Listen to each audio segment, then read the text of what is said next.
लग रही आस करो ब्रजवास, तलहटी गोवर्धन की मैं। लग रही आस करो ब्रजवास, तलहटी गोवर्धन। लग रही आस करो ब्रजवास, तलहटी गोवर्धन की मैं।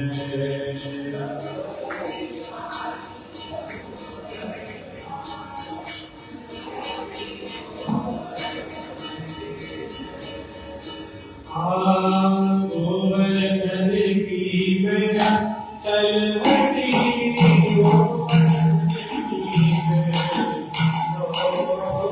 गोवर्धन की मैं, तलवटी गोवर्धन। लग रही आस करो ब्रजवास, तलवटी गोवर्धन की मैं।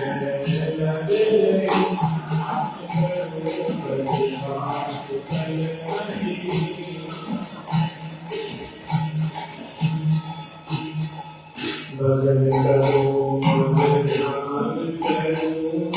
ध्यान करो नैया भजन की मैं।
6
Hare Krishna,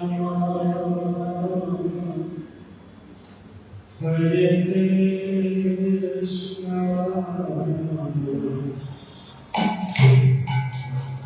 Krishna Krishna, Hare Hare,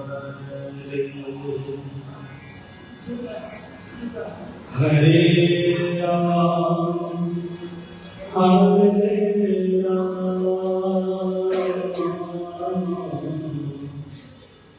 Ram,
Ram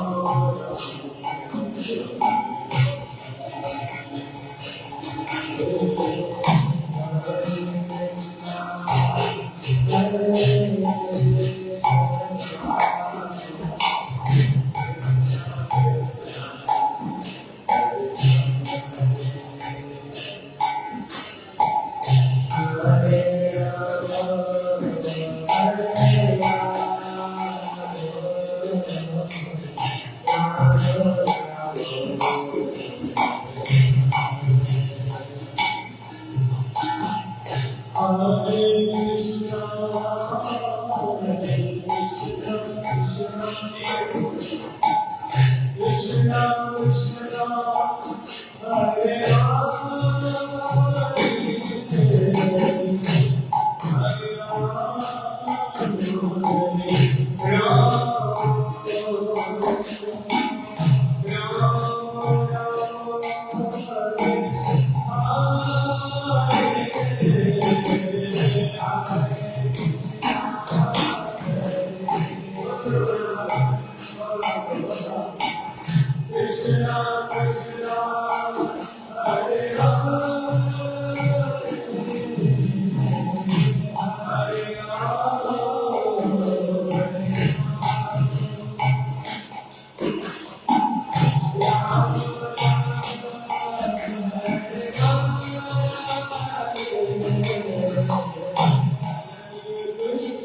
Shri Radha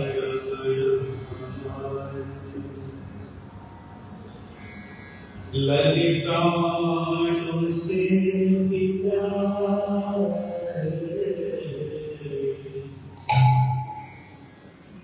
Radha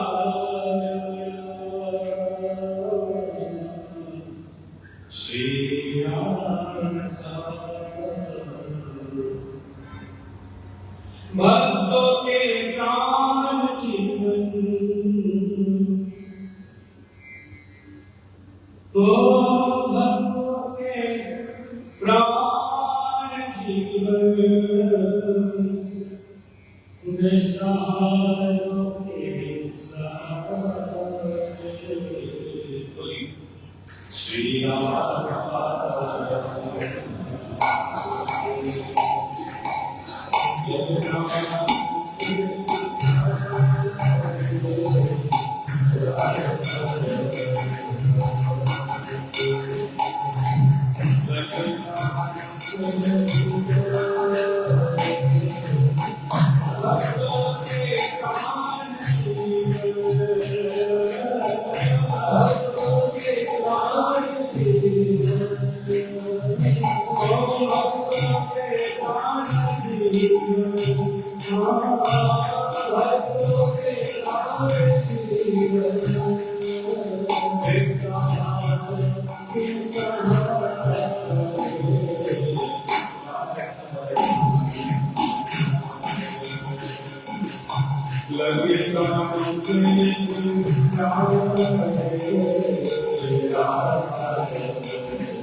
जय जय श्री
मैंने करनी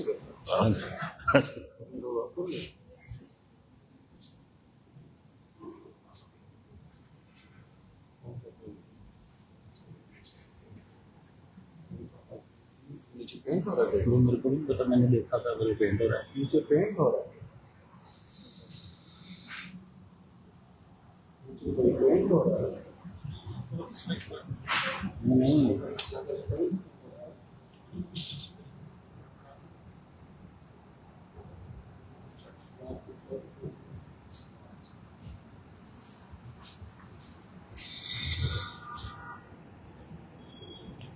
ओम अज्ञानतिमिरान्धस्य ज्ञानाञ्जनशलाकया चक्षुरुन्मीलितं येन तस्मै श्रीगुरवे नमः। गुरवे गौरचन्द्राय राधिकाय सदालये कृष्णाय कृष्णभक्ताय तद्भक्ताय नमो नमः। वाञ्छाकल्पतरुभ्यश्च कृपासिन्धुभ्य एव च पतितानां पावनेभ्यो वैष्णवेभ्यो नमो नमः। नित्यानन्द नमस्तुभ्यं प्रेमानन्दप्रदायिने कलौ कल्मषनाशाय श्रीजानवापते नमः। नमो महावदन्याय कृष्णप्रेमप्रदायते कृष्णाय कृष्णचैतन्यनाम्ने गौरत्विषे नमः।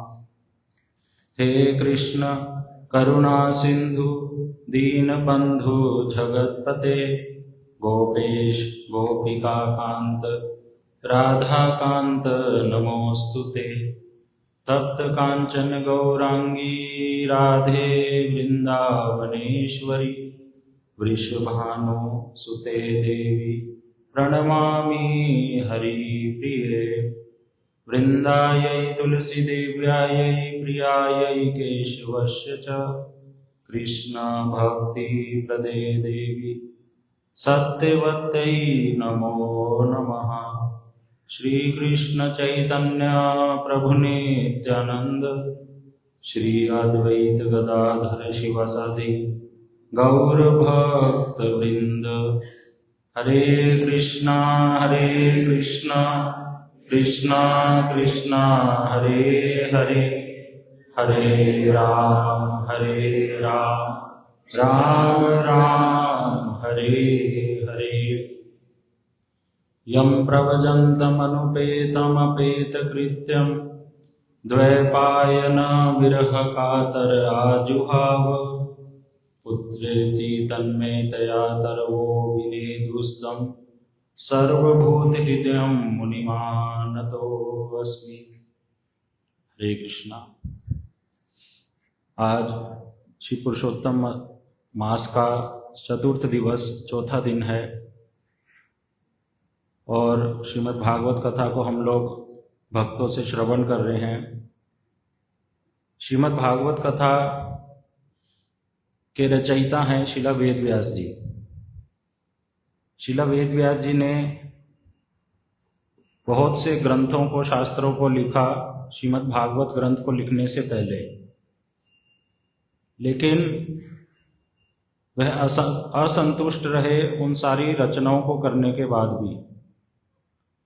उनके हृदय में जो भावना थी वो ये थी कि कैसे जगत के जीवों का कल्याण हो। उनके दुख को देखकर दुखी होते हैं, पर दुखे दुखी। भक्त का स्वभाव होता है पर दुखे दुखी। तो श्री वेद व्यास जी कौन हैं? भगवान के शक्त्यावेश अवतार। जब भगवान किसी विशेष जीव में अपनी शक्ति का संचार करते हैं तो वह शक्त्यावेश अवतार कहलाते हैं। लेकिन जब उन्होंने इतनी सारी रचनाओं को किया, वेद पुराण इत्यादियों को जब लिखा, विस्तार किया उसका, लेकिन उनका मन बड़ा असंतुष्ट था। उनको समझ नहीं आ रहा था कि इसका क्या उपाय है कि इतना सारा सेवा करने के बाद भी मेरा मन असंतुष्ट है। तब श्री नारद मुनि, उनके गुरुजी, उनके आश्रम में आए, बद्रिका आश्रम में उनका स्थान। तब श्री नारद मुनि जी, ये जो कथा है ये भागवत जी में ही लिखी है। श्री वेद व्यास जी इसका वर्णन कर रहे हैं। क्यों कर रहे हैं? हमें शिक्षा देने के लिए कि कैसे एक सदगुरु अपने सद शिष्य को कैसे गाइड करते हैं और कैसे उनको सेवा में आगे लेकर जाते हैं। श्री नारद मुनि जी से पूछने के बाद कि श्री नारद मुनि जी ही स्वयं उनको बोले कि हे वेद व्यास जी, प्रभु कह के पुकारा। वहाँ पे श्लोक आता है प्रभु, क्योंकि नारद जी जानते हैं ये कौन है, शक्त्यावेश अवतार हैं।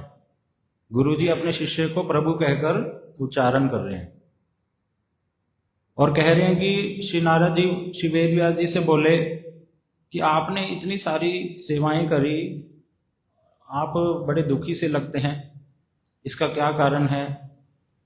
तो श्री वेद व्यास जी जो सद शिष्य हैं, वे उस समय कैसे शिष्य का कर्तव्य होता है अपने गुरु जी से बात करने का, वो वहाँ बतला रहे हैं। हालांकि वो खुद पूछना चाहते हैं इस बात को, लेकिन उन्होंने एकदम से कुछ उत्तर ना देकर यही बोला कि गुरुजी आप तो सर्वत्र हैं, सर्व अंतर्यामी हैं, आप मेरे हृदय की बातों को जानते हैं। मैं भी अपने दुख का कारण नहीं समझ पा रहा हूँ, आप मेरे को मार्गदर्शन कीजिए। इस प्रकार समर्पण की भावना से श्री नारद जी को बोले। तब नारद जी ने थोड़ा गुस्सा होकर उनको बोला कि आपने बहुत सारी सेवाएं तो करी, रचनाएं भी करी, वेदों का विस्तार किया जीवों के कल्याण के लिए, लेकिन मुख्यतः इतना कुछ करने पर जैसे बहुत से चीज़ों को आपने लिख दिया। वहाँ पर श्री नारद मुनि जी एक बात कह रहे हैं, 3 बातें बोली। उसमें से एक बात ये कह रहे हैं कि जैसे एक बहुत सुंदर पुस्तक है, दिखने में बड़ी आकर्षित है, उसको देखते ही पढ़ने की इच्छा होती है, उसका एक एक पेज बड़ा अच्छी क्वालिटी का है, हैंड राइटिंग बड़ी सुंदर है, लेकिन उसमें भगवान के बारे में एक भी बात नहीं लिखी हुई। उधर दूसरी पुस्तक है, दूसरा ग्रंथ है जो दिखने में इतना अच्छा नहीं है, लेकिन और उसकी हैंड राइटिंग भी अच्छी नहीं है, पेज भी फटे पुराने हैं, लेकिन उसमें किसके विषय में लिखा हुआ है? भगवान की कथाएं। तो आपने क्या किया? वर्ण आश्रम धर्म के विषय में तो बताया, धर्म अर्थ काम मोक्ष, अर्थात मुख्यतः आपने इस संसार से संबंधित, इस जगत से संबंधित वस्तुओं के बारे में बतला दिया कि जीव ऐसा करेगा तो उसको मन खुश हो जाएगा, वो देवताओं की पूजा करेगा तो उसको ये मिल जाएगा, उसको उसमें अलग अलग पुराणों में अलग अलग अधिकार के अनुसार जो हम लोगों का अधिकार होता है उसके अनुसार बातें लिख दी। लेकिन एक प्रॉपर गोल क्या है जीव का, वो स्पष्ट रूप से आपने बताया ही नहीं। तो वहां पर थोड़ा नारद जी रुष्ट होकर, गुस्से होकर श्री वेद व्यास जी पर शासन किए। तो एक सदगुरु अपने शिष्य के ऊपर शासन करते हैं, उसको ठीक मार्ग पर लेके जाने के लिए कि जहां उसकी सेवा में त्रुटि है, क्योंकि भगवान के धाम में कोई सेवा की त्रुटि का तो कोई वहां पे ऑप्शन ही नहीं है। तो गुरुजी अपने शिष्य को ट्रेंड करते हैं कि कैसे वह परफेक्ट बने और भगवान की सेवा अच्छे से करे। तो उस प्रकार की भावना से वहां शासन करते हुए उनको समझा रहे हैं कि आपने केवल संसार में फंस जाए जीव, उन्हीं बातों को लिख दिया, उससे कैसे बाहर आना है जो मुख्य बात है, अर्थात आपने भगवान कृष्ण की मधुर लीलाओं का वर्णन नहीं करा। क्या आपने ये वर्णन किया? तब वेद व्यास जी बोले कि मैंने तो लिखा कृष्ण भगवान के बारे में, महाभारत को मैंने लिखा, महाभारत ग्रंथ वेद व्यास जी ने ही लिखा है, उसमें कृष्ण जी के विषय में आता ही है, कैसे पांडवों की सहायता करी, पांडवों के साथ कैसे आदान प्रदान किया, सब कुछ। कह रहे मैं वो वाले कृष्ण की बात नहीं कर रहा हूं। नारद जी बोले मैं ब्रज धाम, गोलोक धाम वासी, ब्रजवासियों के जो निकट रहते हैं उन कृष्ण की बात कर रहा हूं। क्या आपने लिखा ये कि कैसे कृष्ण के जो सखा हैं वो कृष्ण के कंधे पे चढ़ जाते हैं, कैसे सखा अपना झूठा कृष्ण को खिला देते हैं और कृष्ण सखाओं का झूठा खा लेते हैं। कृष्ण तत्वता भगवान है, लेकिन जब उनके ब्रजवासी उनके निकट होते हैं तो वो उनके प्रेम के वशीभूत होकर क्या हो जाते हैं, ये कृष्ण का स्वभाव है कि वह उनके आगे झुक जाते हैं और उनके दास बनकर उनके जैसे जैसा वह कहते हैं वैसा वैसा करते हैं। क्या आपने लिखा कि श्री कैसे यशोदा मैया कृष्ण को अपनी लठिया से डराती है, जब कृष्ण कुछ गलती कर देते हैं, माखन चोरी करी, तो कैसे कृष्ण यशोदा जी हाथ में छड़ी लेकर कृष्ण को डरा रही हैं और कह रही हैं कि सच बोलो, तुमने ही माखन चोरी करी है। और कैसे नंद बाबा कृष्ण को कहते हैं कि जाओ मेरी पादुकाएं लेकर आओ। तब कृष्ण जब पादुकाएं लेने जाते हैं तो एक पादुका जब उठा लेते हैं, जब दूसरे उठाने का प्रयास करते हैं तो पहले वाली गिर जाती है, फिर वो उठाने लगते हैं दूसरी वाली गिर जाती है। बड़ी मुश्किल से जैसे तैसे पेट के सहारे पर रख कर लेकर कृष्ण नंद बाबा को उनकी पादुका लाके देते हैं। ये क्या आपने ये वर्णन किया? क्या आपने वो वर्णन किया कि कैसे कृष्ण गोपियों की प्रेम के आगे, उसमें भी श्रीमती राधा रानी विशेषकर, उनके प्रेम के आगे कैसे झुक जाते हैं और उनके आगे नतमस्तक होकर अपने मोर मुकुट को, अपने सिर को श्री राधा रानी के चरणों में समर्पित कर देते हैं, झुका देते हैं। गुरुजी मैंने तो नहीं लिखा ये सब, मैं लिखूंगा तभी जब मेरे को ये चीज पता होगी। तब श्री नारद जी ने कृपा कर कर अपना पूर्व इतिहास सुनाया। क्या बतला रहे हैं श्री नारद मुनि कि मैं पूर्व जन्म में एक दासी पुत्र था, दासी के यहाँ पर, एक दासी के यहाँ पर मेरा जन्म हुआ। मैं उस समय 5 वर्ष का था जब हमारे गांव में चातुर्मास्य के समय, अभी चातुर्मास्य आरंभ हो जाएगा ना जुलाई के अंत में, गुरु पूर्णिमा से, तो उस चातुर्मास्य में भगवान के शुद्ध भक्त सन्यासी भक्त वृंद हमारे गांव में आए और दिन रात भगवान की कथा कीर्तन करते, नियम पूर्वक भगवान का नाम करते। मेरी माताजी उन साधुओं की सेवा करती और मुझे भी अपने साथ लेकर जाती, उनकी सेवा में नियुक्त करती। और मुझे इतना सौभाग्य मिला उन साधुओं की सेवा करने का कि उनसे कथा सुनी मैंने, कीर्तन सुना, उनकी सेवा करी। और विशेषकर वो जो झूठा प्रसाद, जब प्रसाद पाने के बाद अपनी प्लेट छोड़ देते, झूठा पत्तल छोड़ देते, तो मैंने उनकी आज्ञा से ही उचिष्ट लेपन अनुमोदिता कि मैंने उनके उचिष्ट को ग्रहण किया। यहां गुरु जी हमारे एक शिक्षा देते हैं कि गुरु जी या किसी भक्त के प्रसाद को अगर हमें ग्रहण करना है, उनके झूठन को ग्रहण करना है, तो उनसे आज्ञा लेनी चाहिए पहले। और उसी प्रकार नारद जी यहाँ पर बतला रहे कैसे मैंने पहले उनसे आज्ञा ली और फिर उन्होंने कहा हाँ ठीक है, आप हमारा झूठा ग्रहण कर सकते हैं। तब उस झूठन उचिष्ट को मैंने ग्रहण किया। कह रहे मुझे 2 प्रकार का प्रसाद मिला, एक तो जो उनका पत्तल में बच गया, और दूसरा उनके मुख से मैंने कथा श्रवण करी। उनके मुख से निसृत जो हरि कथा वो मेरे कानों के माध्यम से मेरे हृदय में प्रवेश किया। श्री चैतन्य चरितामृत में बताते हैं, भक्त पद धूलि, भक्त पद जल, भक्त भुक्त अवशेष, 3 साधनेर महाबल। कि भक्ति का भी एक शॉर्टकट है, और वो क्या है? भक्त पद धूलि, भक्तों की चरण धूलि को अपने मस्तक पर धारण करना। भक्त पद जल, भक्तों के चरणों को धोकर जो चरणामृत है उसको पान करना। भक्त भुक्त अवशेष, भक्तों के मुख से जो झूठा, मतलब जो प्रसाद वे ग्रहण करते हैं उसको, उस झूठे को ग्रहण करना। और इसके 2 अर्थ हैं भक्त भुक्त अवशेष का। एक तो जो उचिष्ट वे छोड़ देते हैं उसको ग्रहण करना भक्ति पूर्वक, और दूसरा जो उनके मुख से, मोस्ट इंपॉर्टेंट क्या है, जो कथा वो बोलते हैं भगवान की, उस कथा को सुनना। तो ये भक्ति का शॉर्टकट है, भगवान को प्रसन्न करने का शॉर्टकट है। तो उस कारण से वे साधु, नारद जी बोल रहे हैं, मेरे ऊपर प्रसन्न हुए मेरी इन क्रियाओं को देखकर।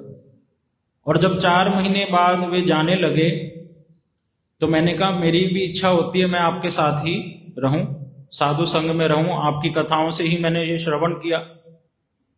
लेकिन साधुओं ने कहा अभी नहीं, तो ऐसा कुछ आप कीजिए कि मैं आपके साथ संपर्क में रहूं हर समय। तब वहां पर उन्होंने उनको मंत्र प्रदान किया कि आप इस मंत्र का, ओम नमो भगवते वासुदेवाय, इस मंत्र का जप करना, और इस जप मंत्र के जप करने से आप हमारे संबंध में रहेंगे। एक शिष्य का अपने गुरुजी से संबंध मंत्र के माध्यम से है। गुरुजी इस बात को कथाओं में कहते हैं कि गुरु और शिष्य का संबंध कोई संसार की वस्तुओं को लेकर नहीं है। वहां पर एक ही मात्र संबंध है, सेवा का। वो है जब तक सेवा की भावना है, कृष्ण सेंटर में है, तो संबंध है, वरना और किसी वस्तु को लेकर संबंध नहीं होता। श्री नारद जी को जो मंत्र दिया तो कहा कि आपका और हमारा कैसे संबंध रहेगा? मंत्र के माध्यम से।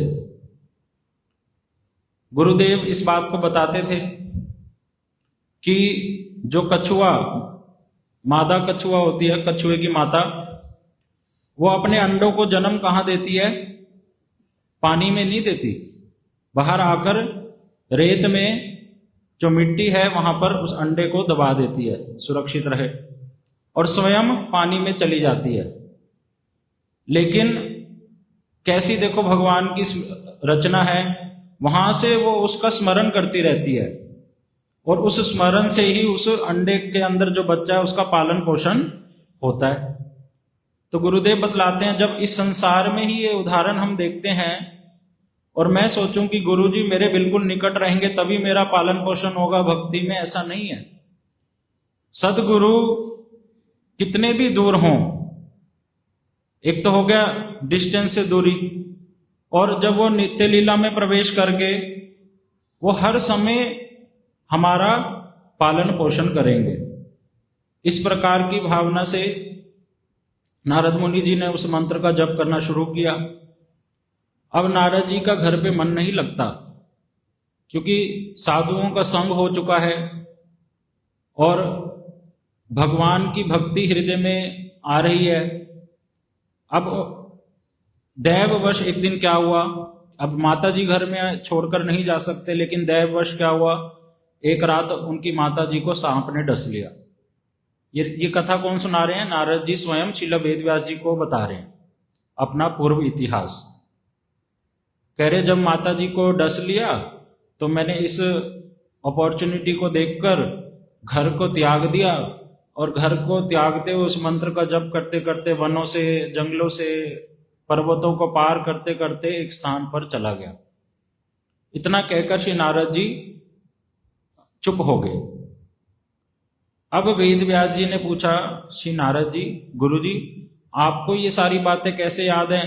क्योंकि आपने तो शरीर छोड़ दिया होगा, और आप कैसे फिर आगे आगे आपने क्या क्या किया, भगवान को कैसे प्राप्त किया, यहां तक तो आपने बता दिया। तो गुरु जी अपने जो भजन का रहस्य है, गुरु जी ने कैसे भगवान को प्राप्त किया, वो रहस्य हर किसी के सामने प्रकट नहीं करते। केवल और केवल उस शिष्य के आगे प्रकट करते हैं जो उनकी बातों को ठीक से मानता है, जो एक प्रॉपर लेवल तक पहुंच जाता है, मैच्योरिटी का लेवल जिसका प्रॉपर अंडरस्टैंडिंग होती है, और जो सदगुरु के हृदयगत विचारों के अनुसार ही अपने जीवन को पालन करता है। सदगुरु उसको ही अपने भजन का रहस्य बताते हैं, ऐसे हर किसी को नहीं। तो नारद जी थोड़ा हंसे, तब वहां पे नारद जी ने अपना भजन का रहस्य प्रकट किया। श्रील वेदव्यास जी को सद शिष्य जानकर कि ये समझ पाएंगे मेरी बात को, उसको ग्रेस्प कर पाएंगे और उसी मार्ग पर फिर ये चलेंगे, तब श्री नारद जी ने बताया कैसे मैं फिर घर त्याग दिया, ये सारी बात बताई, और फिर वन में जाकर रहना लगा और ओम नमो भगवते वासुदेवाय मंत्र का जाप करता, हृदय से पुकारता भगवान को, उन साधुओं के संग को ढूंढता, साधु कहाँ गए हैं वो। और हठात एक दिन जो हृदय से ललायित थे, श्री नारद जी कह रहे मैं ललायित था उन भगवान का दर्शन करने के लिए, क्रंदन करता, और तब हठात एक दिन मेरे को एकदम से भगवान का दर्शन हुआ। लेकिन वो दर्शन कैसा हुआ, जैसे बिजली चमकती है और एकदम से चली जाती है, तो भगवान का दर्शन उतनी मात्रा के लिए ही हुआ। और नारद जी ढूंढने लगे कहाँ गए मेरे प्रभु, कहाँ गए। जिस चीज को पाना चाहते थे उसको पा लिया और एकदम से वह खो गई हाथ से, तो क्रंदन करने लग गए। श्री नारद जी ने प्रभु को पुकारा, तब भगवान ने आकाशवाणी के माध्यम से बताया इस जन्म में मैं आपको प्राप्त नहीं होऊंगा, अभी आपको अपना भक्ति का प्रोसेस पूरा करना है, तब अगले जन्म में आप मेरे भक्त के रूप में, परिकर के रूप में आएंगे, तब मेरा हर समय दर्शन प्राप्त होगा। तो ये भक्ति की स्टेजेस हैं। पहले श्रद्धा होगी भगवान के प्रति, कथा सुन सुनकर वो श्रद्धा गाढ़ी होगी, श्रद्धा बढ़ती जाएगी। श्रद्धा, फिर साधु संग, साधु का संग होगा, गुरु जी के संग में रहेंगे, भक्तों के संग में रहेंगे, हरि कथा श्रवण करेंगे, भजन क्रिया शुरू हो जाएगी, नाम जप शुरू कर देंगे, कथाएं सुनेंगे, एकादशी का व्रत पालन करेंगे, भगवान की सेवा करने आरंभ हो जाएगा। धीरे धीरे फिर जो पूर्व संस्कारों के अनर्थ बैठे हैं, जिसका कोई अर्थ ही नहीं है, वो हृदय से जाने लगेंगे। भजन करने से साफ सफाई होगी, चेत्र रूपी दर्पण का मार्जन होगा। बहुत गंदगी है मेरे हृदय में, संसार पूर्व संस्कारों के कारण, जो मैंने भगवान के विमुख होकर जो कार्य किए वो सब धीरे धीरे जाएंगे। फिर भगवान के भजन में निष्ठा, रुचि, आसक्ति, ये वाली स्टेजेस आएंगी। भाव, वह भाव भी जब 100% पूरा होगा तब एक बिंदु प्रेम की प्राप्त होगी। तो ऐसा करते करते जब वह प्रेम पूरा 100% होगा तब भगवान की सेवा प्राप्त हो। इस प्रकार से श्री नारद जी ने ये रहस्य श्रील वेद व्यास जी को बतलाया कि आप भक्ति योग का पालन कीजिए। भक्ति योग का पालन करने मात्र से ही, उसी से ही, करने मात्र से, उसी वस्तु से ही कृष्ण भगवान संतुष्ट होते हैं। पूरे 100% उनको संतुष्टि केवल भक्ति योग से ही होती है और किसी और वस्तु से नहीं होती। तब श्री नारद जी ये बात बोलकर वेद व्यास जी के यहां से चले गए और वेद व्यास जी ने उस बात को हृदय में ग्रहण किया और भक्ति योग के माध्यम से, तब वेद व्यास जी लिख रहे हैं भागवत में कि मैं अपने गुरु जी की कृपा से और वो भक्ति योग का जब मैंने पालन किया तो मुझे क्या हुआ, वो भगवान कृष्ण का दर्शन हुआ। केवल कृष्ण का ही नहीं, उनकी शक्ति, पूर्ण शक्ति श्रीमती राधा रानी का दर्शन हुआ। साथ में गोपियां, सभी परिकर, सखा, नंद बाबा, यशोदा मैया और उनकी सारी लीलाएं, क्या क्या वो लीलाएं हुई ब्रज में, जो मधुर लीलाएं, वो सारी लीलाओं का दर्शन मुझे हुआ। और इतना ही नहीं, मैंने एक और दर्शन किया कि भगवान के पीछे एक हाथ जोड़े देवी खड़ी है। वो कौन है? माया देवी। क्योंकि माया देवी भगवान के आगे नहीं आती, लज्जित होती हैं। उनकी जो सेवा कार्य है वो जीवों को मोहित करना है, तो वो अपने सेवा कार्य को लेकर लज्जित होती हैं, प्रभु के पीछे रहती हैं। और ये भी मैंने दर्शन किया कैसे उस माया के चंगुल में एक जीव फंसकर बार बार उसका जन्म होता है, बार बार मृत्यु होती है, अलग अलग शरीर प्राप्त करता है, 84 लाख योनि में पता नहीं कब से भटकता है, और फिर वो जीव कैसे दुख में फंसा होता है, और फिर जब वो दुख से बाहर निकलना चाहता है तो उसी भक्ति योग का पालन करके कैसे वह भगवान के धाम जाता है। ये सारा भक्ति योग का पालन करने से, गुरु वचनों को पालन करने से मेरे हृदय में स्वतः ही प्रकाशित हुआ। भक्ति योगेन मनसि प्रणीयते अमले अपश्यत पूर्णम पुरुषम माया च तद अपाश्रम। तब श्री वेद व्यास जी ने इस भागवत ग्रंथ की रचना करी। उससे पहले ये ग्रंथ नहीं था।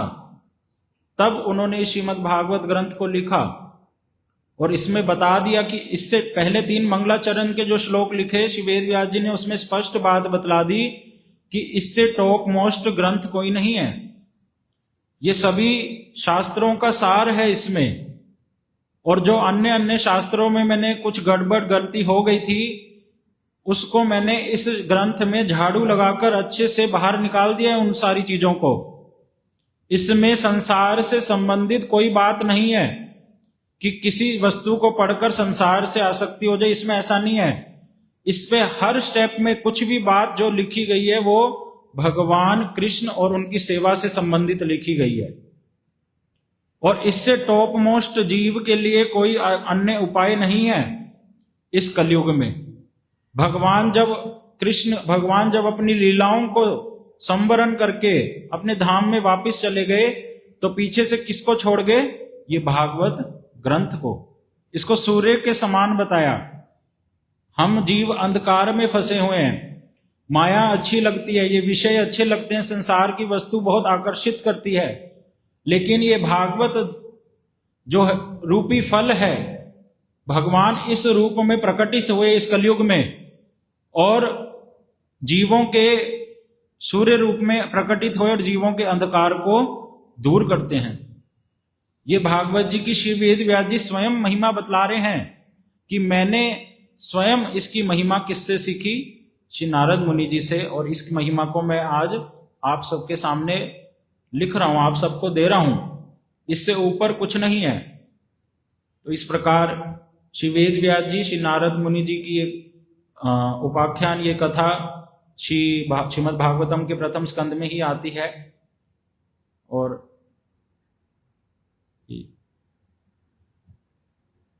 हरे कृष्ण।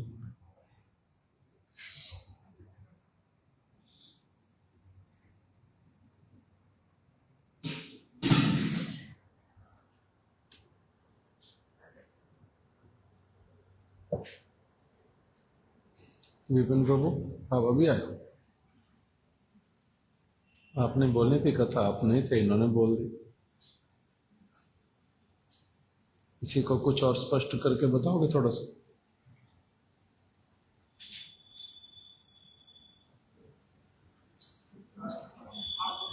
हाँ, बोलो।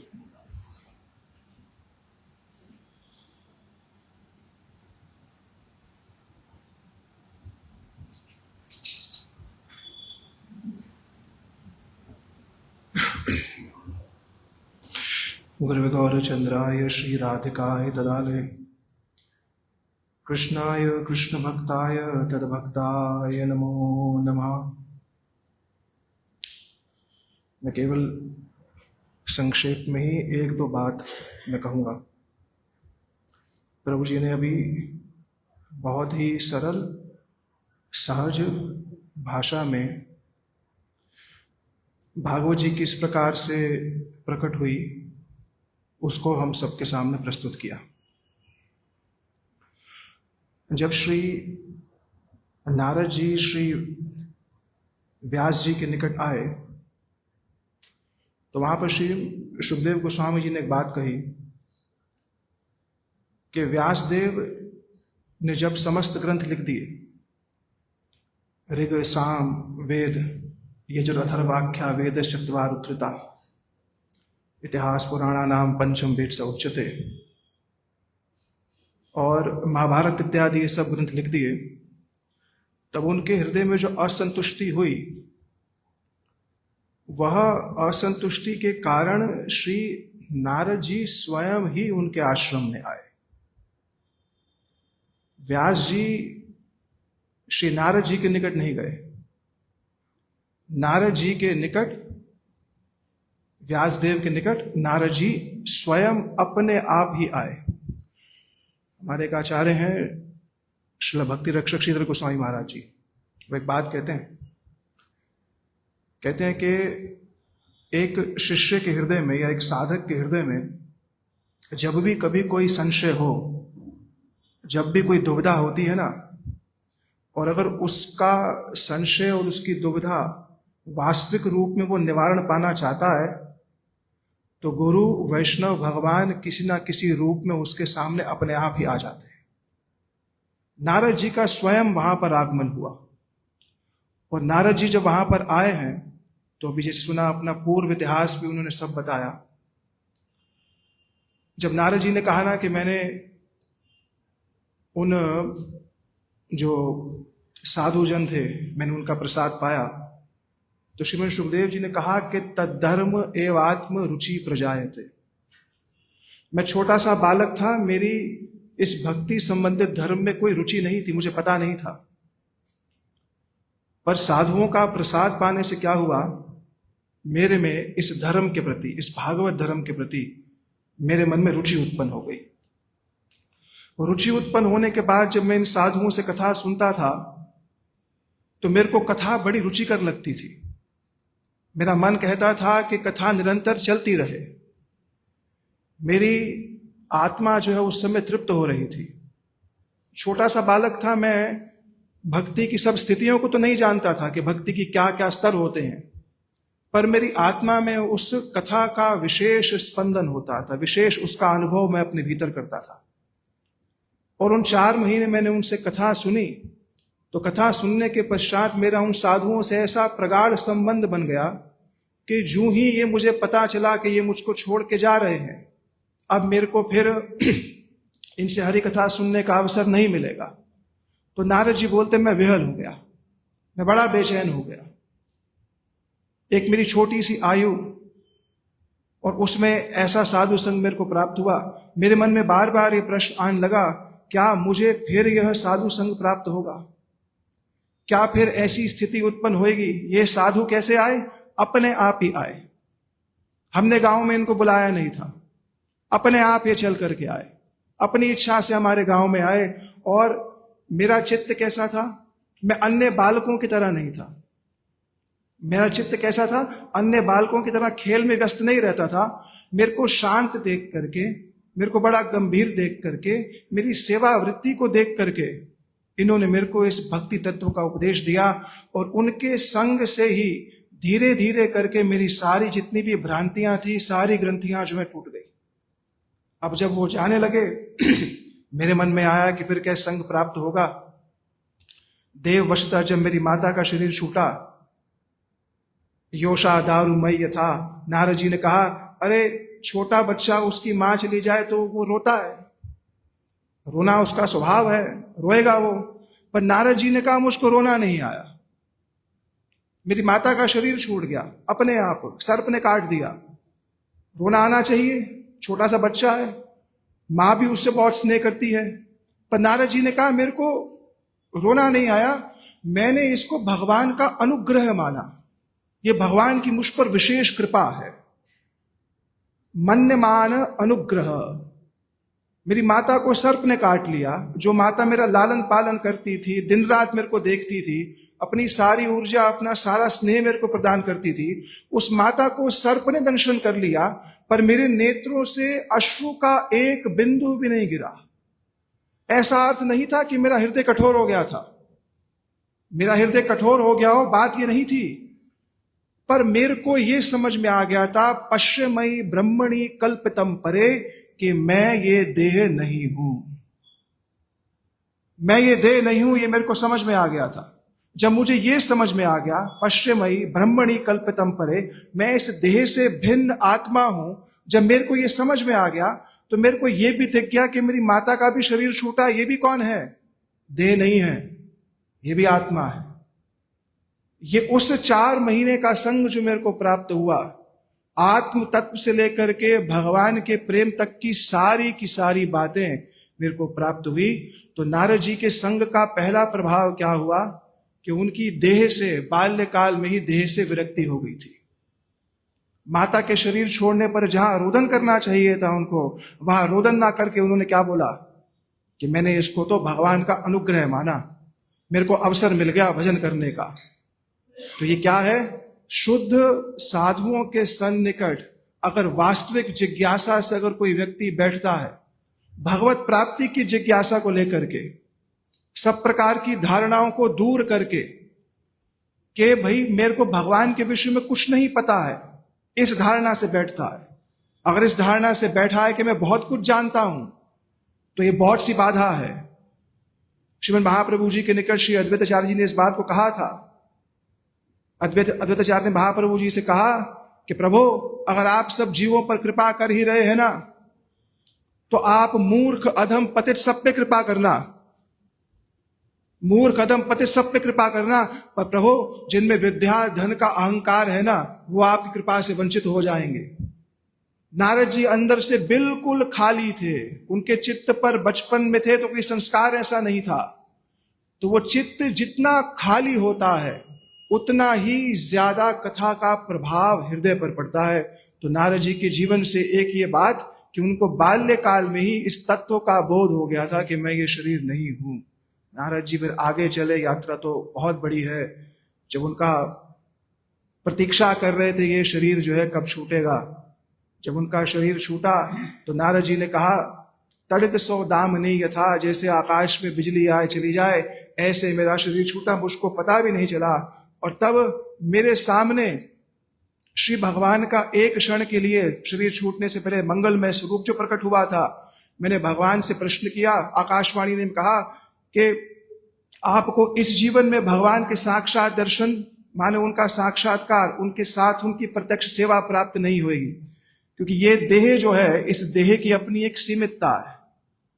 ये देह भाव भक्ति तक जा सकती है।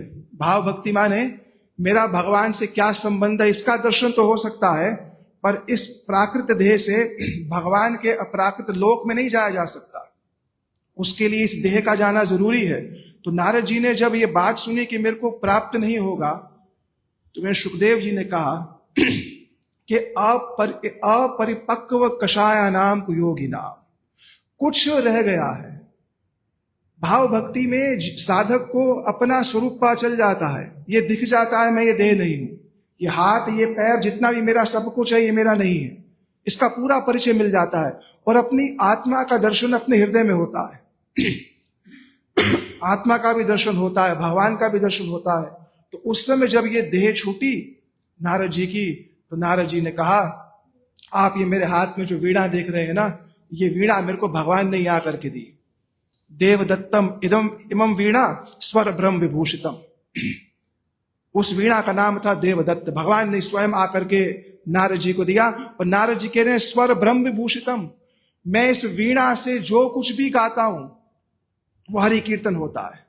भगवान के कर कमलों को स्पर्श की गई, भगवान के मंगलमय वरद हस्त हाथों के द्वारा वो वीणा जो भी नारद जी के हाथ में आई। नारद जी कहते गायत्वा, मैं क्या करता हूं, मूर्छयित्वा गायंती चराम में अहम, मैं खुद भी गाता हूं कीर्तन। और अब कीर्तन गाते गाते कभी कभी मूर्छित हो जाता हूं, और हर क्षण उसी उन लोगों की तलाश में होता हूं। नारद जी कहते मेरी दृष्टि उन लोगों पर होती है जो भगवत भजन करना चाहते हैं। नारद जी जगत गुरु हैं, उनकी दृष्टि होती है। वही जगत गुरु ही अपना विस्तार करके इस गुरु तत्व के रूप में इस जगत में आता है। हमारे श्री भक्तिवेदांत स्वामी प्रभुपाद जी की एक बात कह करके शेष करता हूं।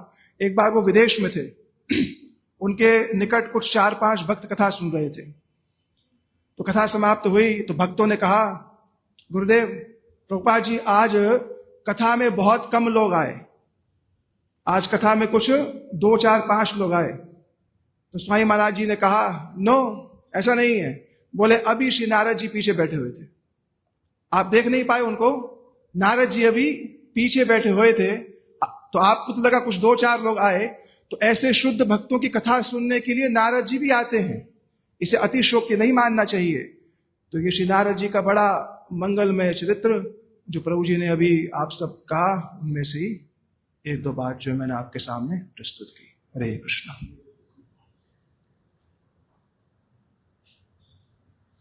कोई एक व्यक्ति ताली बजा रहा है, किंतु इतनी धीरे बजा रहे हैं किसी को सुनाई नहीं दे।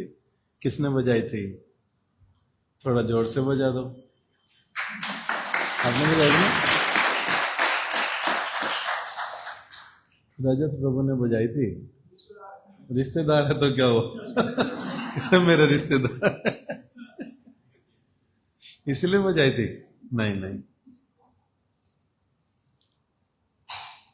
ओम अज्ञानतिमिरान्धस्य ज्ञानाञ्जनशलाकया चक्षुरुन्मीलितं येन तस्मै श्रीगुरवे नमः। वाञ्छाकल्पतरुभ्यश्च कृपासिन्धुभ्य एव च पतितानां पावनेभ्यो वैष्णवेभ्यो नमो नमः। श्रीकृष्ण चैतन्य प्रभु नित्यानंद श्री अद्वैत गदाधर श्रीवासादि गौर भक्त वृंद। हरे कृष्णा कृष्णा कृष्णा हरे हरे, हरे राम राम राम हरे हरे। अभी हम लोगों ने श्रीमद् भागवत में से ही श्री नारद ऋषि और श्री वेद व्यास जी की जो कथा कुछ हमने उसको श्रवण किया। साधारण रूप में अगर कोई व्यक्ति शुद्ध भक्तों की बात ना जानता हो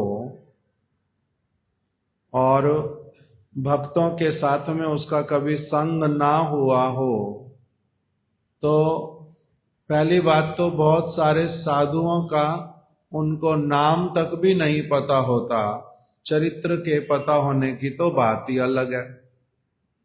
दूसरा, अगर कुछ इमेज होती भी है मन के भीतर में, तो वो भी कैसी होती है?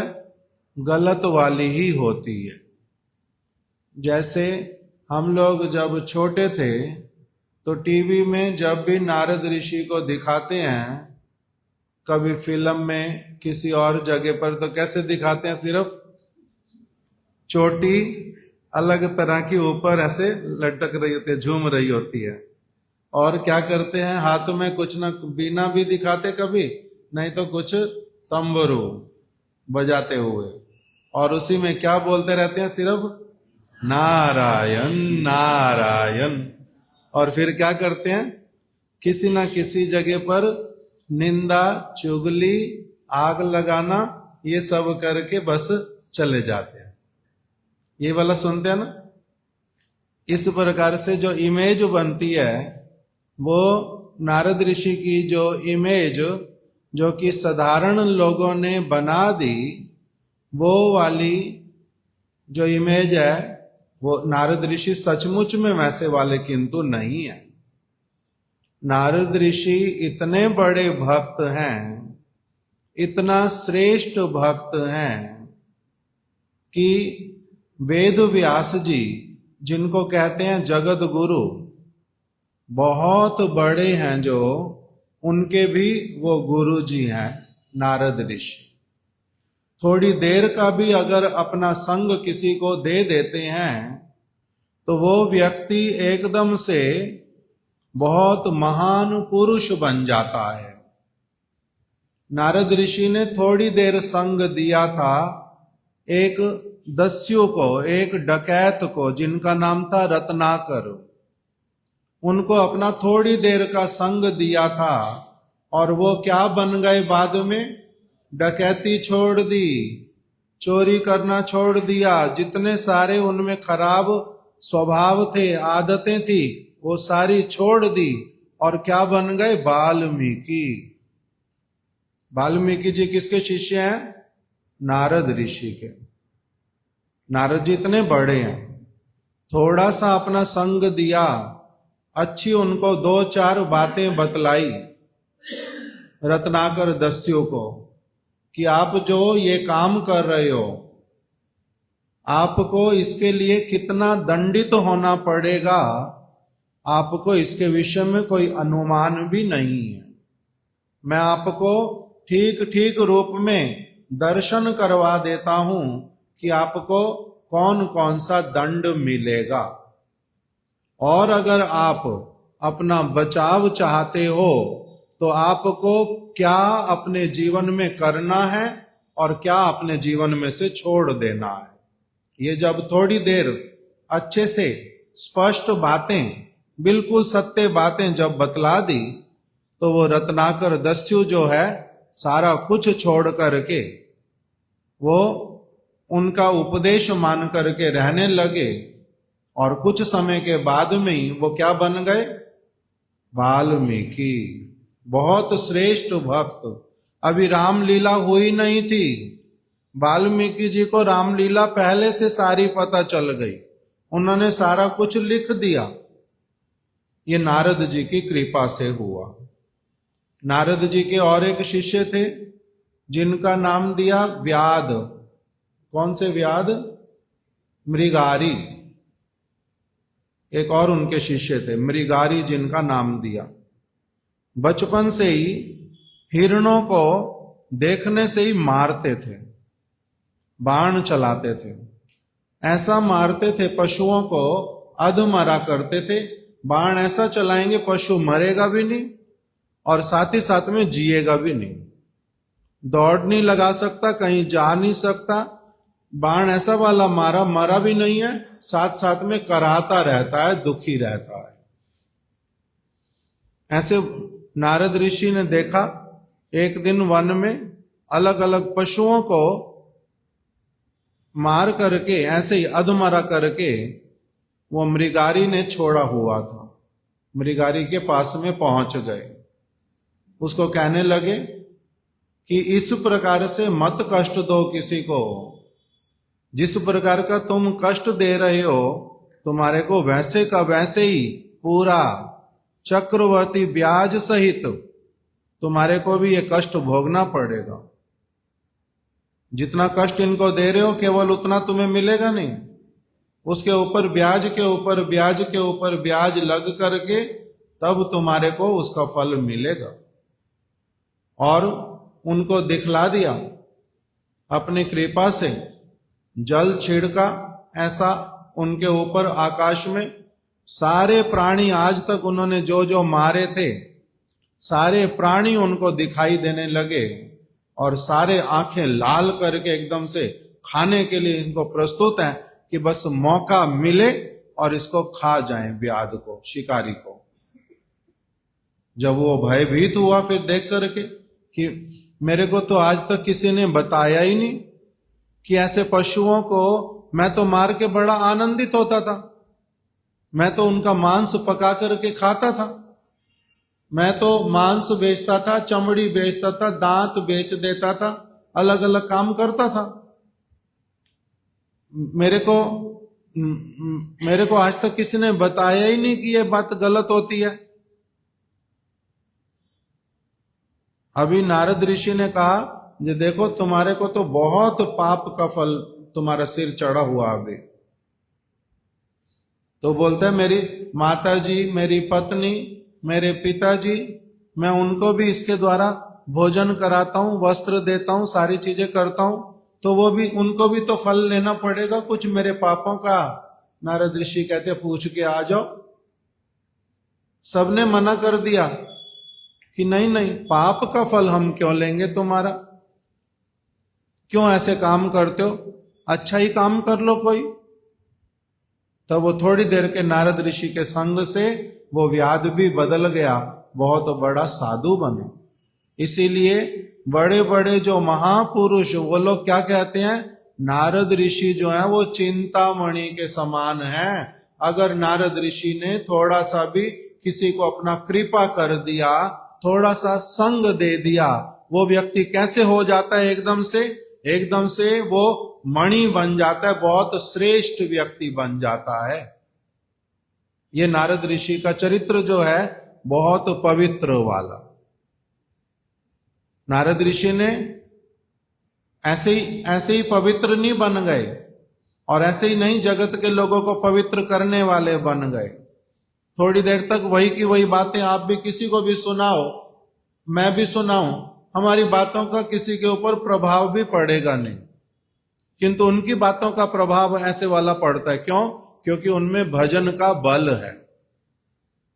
वो उन्होंने क्या किया था कथा में, देखो ध्यान से अगर सुनो सारी बातें, तो क्या करते थे, उनको अपनी आप से ऐसा सुयोग मिल गया कि वो उनकी माता साधु आ गए गांव में 4 महीने रहने के लिए। माता जी जो हैं गरीब थी, बहुत निर्धन, इसीलिए वो जो भी काम मिल जाता वही कर लेती थी, उसके बदले थोड़ा बहुत कुछ खाना मिल जाए अथवा कुछ मिल जाए तो कर देती थी काम। तो साधुओं के आश्रम में भी उसी तरह से कुछ काम कर देती थी। बच्चा एक ही था, पति उनका था नहीं, अर्थात नारद ऋषि के पिताजी बचपन में ही, जब नारद जी छोटे थे, बहुत बाल्यावस्था में उनके पिताजी परलोक सिधार गए थे। माता जी अकेली थी, इसीलिए इनको बड़ा प्रेम करती थी। तो नारद ऋषि को भी अपने साथ में ही ले जाती थी आश्रम में। और नारद ऋषि बच्चे वाला स्वभाव होने के कारण, छोटे हैं तो इसीलिए साधु लोग अपनी आप उनको क्या कहते, कभी कह देते कि ए भाई जाओ तो पत्तल लेकर के आ जाओ, ये पत्तलों को धो करके स्थान स्थान पर रख दो, आसन बिछा दो, जाओ थोड़ा सा इस जगह पर सफाई कर दो, तो ये वाली चीज उठा करके ले आओ,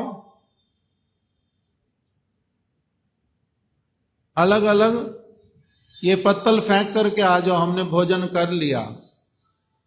तो इस प्रकार से जो ये सेवाएं दिखने में तो छोटी छोटी लगती हैं, किंतु ऐसी वाली सेवाएं उन्होंने की थी पहले।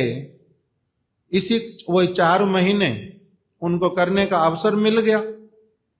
तो उससे सेवा से करते करते क्या हुआ, एक तरफ सेवा कर रहे हैं, दूसरी तरफ से कह रहे हैं, एक दिन मैंने एक साधु से पूछा कि आपकी पत्तल में बहुत सारा प्रसाद बचा हुआ है, आप कह रहे हो ये पत्तल मैं फेंक दूं, अगर आप आज्ञा दो तो मैं ये वाला प्रसाद पा लूं, मैं खा लूं इसको। तो उन्होंने कहा हाँ आप खा लो। तो इन्होंने खा लिया। तो कह रहे हैं कि साधु का उच्छिष्ट प्रसाद जो इन्होंने खा लिया, पहले सेवा करते रहे कुछ, फिर साधुओं का प्रसाद पा लिया, फिर तीसरा क्या हुआ, उनका कथा और कीर्तन सुनते रहे। इसी से भगवान के प्रति इनके मन में भी बहुत अच्छी अच्छी भावनाएं आ गई। फिर चौथा हुआ, जब वो जाने लगे तो ये तो सोचने लगे मेरा तो सारा कुछ ही चला जाएगा, इनके साथ तो मेरा एक ऐसे वाला घर बन गया था, संसार बन गया था मेरा, मैं इतना प्रसन्न हो गया था, इतना सौभाग्यशाली था, अब ये सारे चले जाएंगे तो मेरे लिए तो सारा कुछ वीरान हो जाएगा, मैं क्या करूंगा, मेरे को भी साथ ले चलो, मैं भी आपके साथ जाऊंगा। नहीं बालक, तुम्हारी तो माता जी है ना, माता जी तो हैं, किंतु मेरा तो आपके साथ जाने का इच्छा करता है, आपके बिना मैं रहूंगा कैसे। बार बार जब इस प्रकार से बोलते हैं, साधुओं को इनके प्रति दया आ गई। उन्होंने क्या किया, इनको मंत्र दिया कि ये वाला मंत्र जो है ये तुम सब समय करते रहना, इसी से हमारा संबंध बना रहेगा, हम कहीं पर भी रहे, तुम कहीं पर भी रहो, किंतु हम इकट्ठे रहेंगे, वो हमारा इकट्ठा रहना माना जाएगा। इस प्रकार से इनको वो मंत्र दे दिया था। तो इन्होंने सेवाएं की थी बहुत सारी, इसलिए नारद ऋषि जो है बहुत बड़े भक्त, वही मंत्र जप करते करते एक समय इनको क्या हो गया, फिर अब बड़े आयु भी बड़ी होती गई, भगवान का दर्शन भी हो गया, घर भी छूट गया, और भगवान ने आदेश दे दिया, एक बार तो तुम्हें दर्शन दे रहा हूं, फिर से दर्शन दूंगा नहीं अभी सारा जीवन, तुमने क्या करना है, केवल कुछ भी और मत करना, केवल मेरा कीर्तन, मेरी महिमा, जो मेरी कथा, इसी का ही तुम सिर्फ कीर्तन करते हुए चले जाना सारा जीवन, और कुछ भी मत करना। इन्होंने वही किया था सारा जीवन, और कुछ भी नहीं किया। और फिर क्या हुआ, इनका ये वाला शरीर जो था, ये वाला शरीर कह रहे मेरा कब चला गया और कब मेरे को भगवान का मैं नित्य परिकर बन गया, मुझे पता भी चला नहीं बिल्कुल। मैं अपना सब समय कथा करता गया, कीर्तन करता गया, मैं अपना भ्रमण करता गया, संसार के किसी व्यक्ति से प्रीति नहीं की, ना कोई लेन देन रखा, ना कुछ किया, मेरे को क्या हो गया, भगवान की प्राप्ति हो गई। यही वेद व्यास जी इनके शिष्य, जिनके शिष्य इतने बड़े बड़े, देखो वेद व्यास जी इनके शिष्य, ध्रुव महाराज इनके शिष्य, प्रहलाद जी इनके शिष्य, युधिष्ठिर इत्यादि सब समय इनसे कथा श्रवण करते थे। और अभी व्याध का बताया, वाल्मीकि जी के गुरु। तो इस प्रकार से इतने सारे श्रेष्ठ श्रेष्ठ व्यक्तियों के जो गुरु ये है श्री नारद ऋषि। और साधारण व्यक्ति इनको किस प्रकार से समझते हैं, बहुत अलग प्रकार से। वो उल्टा क्या है, उस प्रकार से नारद ऋषि को समझना गुरु के चरणों में अपराध, श्रेष्ठ व्यक्ति को बहुत निम्न करके समझना।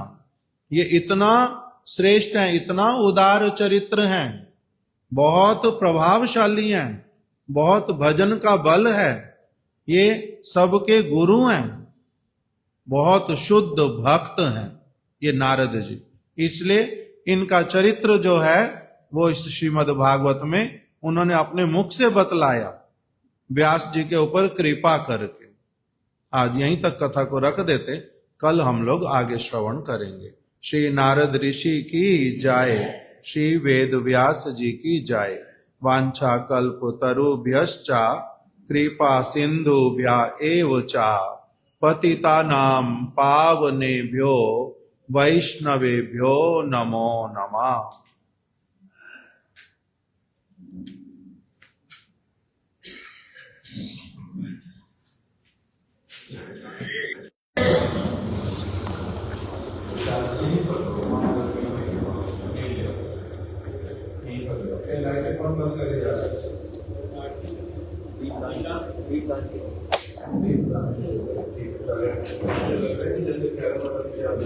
जैसे एक सेकंड हुआ।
Kata limbi, kata bina, sakit ketaralo, kita binari, kata kemana, sayang melupa, kemasyamu kemana, dan cinta padu, jangan nama suami dan ketika bahwa तुम्हें तुझे से गवेनो सिया से शिपी बेचान कटिकाते बोला में ताते साचरी बना शम्विदताते सदा शिवन वृंदावन वसति लीला परिचयो जगन्नाथ स्वामी नयन पतगामी Amodesire, Tanakaruchire, Nila Shivare, Vasatrasananda, Sajamana, Vandena Vanena, Subhadra Madhasta, Sakala Sura, Seva Vasarado, Jagannatha Swami Nayana Patagami, Vava Tume, Dipa Paramara, Sajala Jalada, Shri Niruchiro, Ramani Rama, Suratamala, Pankera Mamuka, Suredra Raja, Shudikana Shika, Gita Charito, Jagannatha Swami Nayana Vatagami, Vava Tume, Yataduro Gachan, Pativilita, Udeva Kanchane, Stuti Pradharmava, Jati Padamova, Karna Sadaya, Jaya Sindur Mundo, Sarvada Jagata, Sindhu Sundaya, Jagannatha Swami Nayana Vatagami, Vava Tume, Padam Brahma Vira, Upadaya Dalo, Ullanayata, Nivasini Ladro, Nita Charana, Nanta Shirosi, Rasanandi Gada, Sarasa Vapura, Lingana Suko, Jagannatha Swami Nayana Vatagami, Vava Tume, Via Chirata, Sakananda, Mahalinga Vinava, Jaya Chiramya, Sakala Jana, Kamyam Bharavadu, Sadakale Kale, Brahmata Patina, Gita Charito, Jagannatha Swami Nayana Vatagami, Vava Tume, Adatam संसार विसार दूरमते भरतपारा कतिमकारा यादवपते अहोदिननाथ दीनचरणो निश्चितमेकं जगन्नाथ स्वामी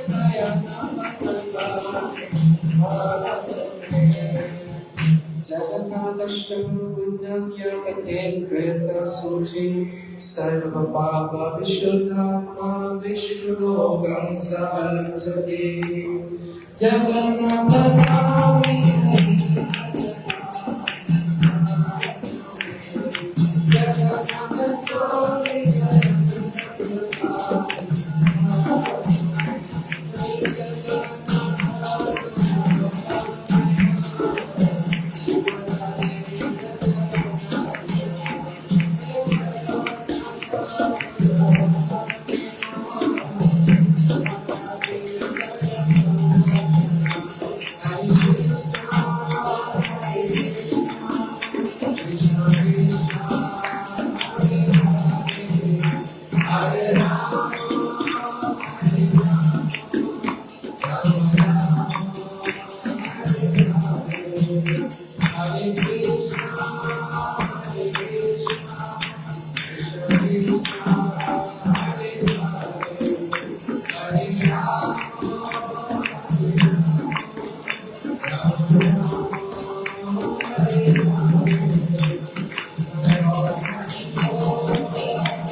देवी तुलसी महारानी की जय, समस्त गौरी गुरु वर्ग की जय, one मंगलकारी Hari नाम संकीर्तन की जय, पुरुषोत्तम मास की जय, व्रत पालनकारी भक्त वृंद की जय, गौर प्रेमानंदे